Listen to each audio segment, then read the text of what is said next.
Good morning student. शुरू करते हैं आज की क्लास। प्यारे बच्चों, जैसा आप जानते हैं सहसंबंध का चैप्टर चल रहा है और इस चैप्टर में आपने सहसंबंध की स्पेयरमैन की कोटि अंतर विधि को समझा। आज इस वीडियो में एक महत्वपूर्ण क्वेश्चन के माध्यम से समझते हैं स्पेयरमैन की कोटि अंतर विधि के द्वारा सहसंबंध गुणांक की गणना किस प्रकार की जाती है। प्यारे बच्चों, एक महत्वपूर्ण क्वेश्चन है और इस क्वेश्चन में आपसे कहा है निम्न समंकों से श्रेणी अंतर सहसंबंध गुणांक ज्ञात कीजिए। प्यारे बच्चों, इस विधि का प्रयोग तभी किया जाता है जब स्पेयरमैन का नाम दे रखा हो या कोटि अंतर विधि दे रखा हो या श्रेणी अंतर विधि क्वेश्चन में दे रखा हो। प्यारे बच्चों, इस क्वेश्चन में दो श्रेणियां दे रखी हैं, एक्स श्रेणी और वाई श्रेणी। एक्स श्रेणी की वैल्यू दे रखी है 20, 19, 30, 19, 19, 25, 27 और वाई श्रेणी की वैल्यू दे रखी है 30, 17, 23, 30, 45, 15, 12। तो प्यारे बच्चों, सबसे पहले इनके हम रैंक निर्धारित करेंगे। तो रैंक कैसे निर्धारित करेंगे? जो सबसे बड़ी वैल्यू होती है उसको हम 1 रैंक देते हैं और उससे छोटी को 2, उससे छोटी को 3। इस प्रकार जो सभी वैल्यू हैं, जो सभी मूल्य हैं, उनका रैंक निर्धारित कर देते हैं दोनों श्रेणियों में।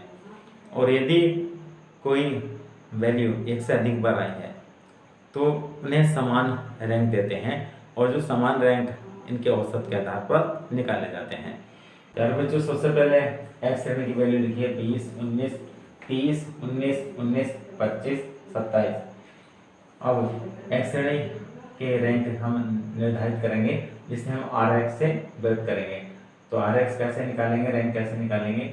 जो सबसे बड़ी वैल्यू है उसको 1, तो सबसे बड़ी वैल्यू है यहाँ 30, इसको 1 लिखेंगे और 30 के बाद 27 और 27 को 2 लिखेंगे और 27 के बाद अगर 25, 25 को 3 लिखेंगे और 20 को 4 लिखेंगे और उसके बाद ये 19 और 19 3 बार आया है तो इसको 5, 6, 7 नहीं लिख सकते क्योंकि 19 की वैल्यू बराबर है, समान वैल्यू है, तो इन्हें समान रैंक देंगे और ये समान रैंक जो निकाले जाएंगे इनके औसत के आधार पर निकाले जाएंगे। 5, 6, 7 का औसत निकालेंगे और वो रैंक हम यहाँ लिखेंगे। तो ये 19 के रैंक आप निकालेंगे, रैंक ऑफ 19। तो ये 19 के जो रैंक हैं वो 5, 6, 7 हैं क्योंकि इनका जो क्रम है वो 5, 6, 7 है और हम इसको 3 से भाग कर देंगे क्योंकि 3 बार आया है 19। तो ये इनको जोड़ लेंगे 5, 6, 7 को, ये 18 और 3 से भाग कर देंगे तो 6। तो इसके 19 के जो रैंक है वो 6 है। प्यारे बच्चों, इसको हम m से व्यक्त करते हैं क्योंकि ये सूत्र में लिखना होता है। तो यहाँ m में ये जो 19 है कितनी बार आया है, तो यहाँ 19 3 बार आया तो 3 बार लिखेंगे m1 बराबर 3। तो जो भी वैल्यू समान होती है उसे m से व्यक्त करते हैं और m1, m2, m3 इस तरह से लिखते हैं और m बराबर होता है उनकी जो संख्या है वो 2 बार आया तो 2 लिखेंगे, 3 बार आया तो 3 लिखेंगे, 4 बार आया तो 4 लिखेंगे। ठीक, उसके बाद हम वाई श्रेणी के रैंक निकालेंगे और वाई श्रेणी में जो सबसे बड़ी वैल्यू है वो 45 है। 45 को 1 रैंक लिखेंगे और 45 के बाद ये 30 है और 30 2 बार आया है तो इसके जो क्रम है वो आपका 2 और 3 है। तो 2, 3 नहीं लिखेंगे क्योंकि 30 किस वैल्यू समान है तो इन्हें समान रैंक औसत के आधार पर देंगे। 2 और 3 का औसत निकालेंगे क्योंकि 30 2 बार आया है तो 2 और 3 को हम जोड़ेंगे 5 और 2 से भाग कर देंगे क्योंकि 30 2 बार आया है तो ये 2.5। तो इसे m2 से व्यक्त करेंगे, ये m2 होगा क्योंकि ये 30 है आपका 2 बार आया है तो m2 बराबर 2 लिखेंगे। अगर 3 बार आया तो m2 बराबर 3 लिखते हैं। जो वैल्यू 1 से अधिक बार आती है, समान होती है, तो उन्हें m से व्यक्त करते हैं, ये m1, m2, m3, चाहे x सीरीज में आए चाहे y सीरीज में आए। ठीक, तो हम इसके जो रैंक लिखेंगे 30 के वो 2.5 लिखेंगे, तो 2.5 लिखिए। उसके बाद जो अगले वैल्यू को हम रैंक देंगे तो आप उस जो वैल्यू को रैंक देंगे वो 4 देंगे क्योंकि यहाँ 2 और 3 रैंक जा चुके हैं। तो अगली जो वैल्यू है वो 23 है, 23 को हम 4 लिखेंगे और 23 के बाद आप देखिए ये 17 है, 17 को 5 और उसके बाद 15 है, 15 को 6 और 12 को 7 है। इस प्रकार ये आपके दोनों श्रेणियों के रैंक निर्धारित हो गए। फिर बच्चों अब दोनों श्रेणियों के रैंक के अंतर निकालेंगे, जिसे हम डी से व्यक्त करते हैं। डी बराबर होता r x minus r y. X श्रेणी के रैंक में से वाई श्रेणी के रैंक घटा देंगे तो ये आपका डी आ जाएगा, डिफरेंस आ जाएगा। तो 4 में से 2.5 घटाएंगे तो प्लस के 1.5, और 6 में से 5 घटाएंगे तो प्लस के 1, और 1 में से 4 घटाएंगे माइनस के 3।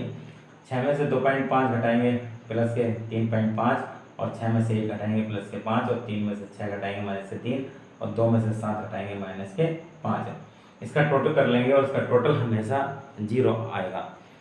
अगर 0 नहीं आता तो आपने कहीं ना कहीं रैंक निकालने में गलती की है।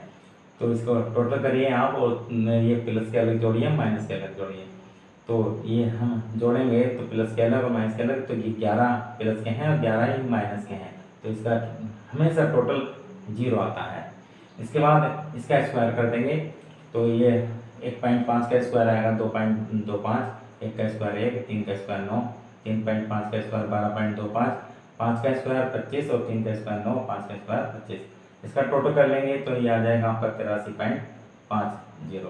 फिर बच्चों स्पेरमैन की कोटि अंतर विधि द्वारा सहसंबंध गुणांक निकालेंगे, और सहसंबंध गुणांक निकालने के लिए जो सूत्र यहाँ लगेगा वो आर एस बराबर 1 minus 6 sigma D square plus 1/12 m1 की cube minus m1 plus 1/12 m2 की cube minus m2 upon n cube minus n। अब सिग्मा डी स्क्वायर है 83.5, और m यहाँ 19 से 3 बार आया है तो इसको हमने m1 से व्यक्त किया है, तो ये 3 की घात 3 माइनस 3, और m2 ये 30 से 2 बार आया है तो 2 की घात 3 माइनस 2, और ये n यहाँ पदों की संख्या है 7, तो 7 की घात 3 माइनस 7।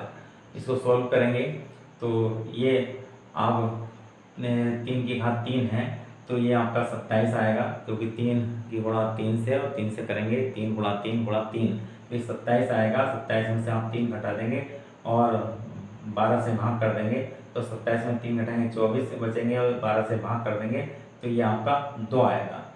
इसी प्रकार 2 की घात 3, 2 गुणा 2 गुणा 2, तो ये आपका 8 आएगा, और 8 में से 2 घटाएंगे 6, और 12 से 6 को भाग करेंगे तो 0.5 आएगा।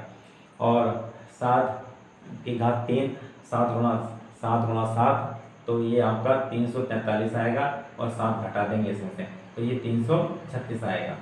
तो ये इस प्रकार इसे 83.5 में 2 और 0.5 जोड़ देंगे तो ये आपका 86 आएगा। तो 6 गुणा 86 और बटे 336, तो 343 में से आप 7 घटा देंगे तो 336 बचेगा, और ये गुणा करके आएगा आपका 516 बटे 336, और 336 से 516 को हम भाग कर देंगे तो ये 1.536 आएगा, तो ये माइनस में आएगा।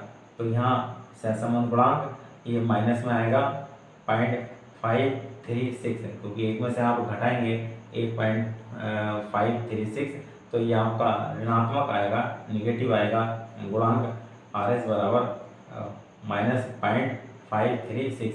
तो इससे ये स्पष्ट होता है x और y श्रेणी में मध्यम ऋणात्मक सहसंबंध है। प्यारे बच्चों, इस प्रकार ये आपका क्वेश्चन कंप्लीट हो गया, और उम्मीद करते हैं सही बच्चों की समझ में क्वेश्चन आया होगा।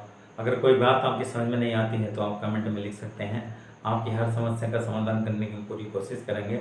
अगर आपको समझ में आता है तो वीडियो को लाइक कीजिए और शेयर भी कीजिए, ताकि आपको और कोई भला हो सके। अगर आप हमारे चैनल पर नए हैं तो चैनल को सब्सक्राइब करिए और बेल आइकन को प्रेस कर दीजिए, ताकि आने वाली हर वीडियो की जानकारी आपको होती रहे।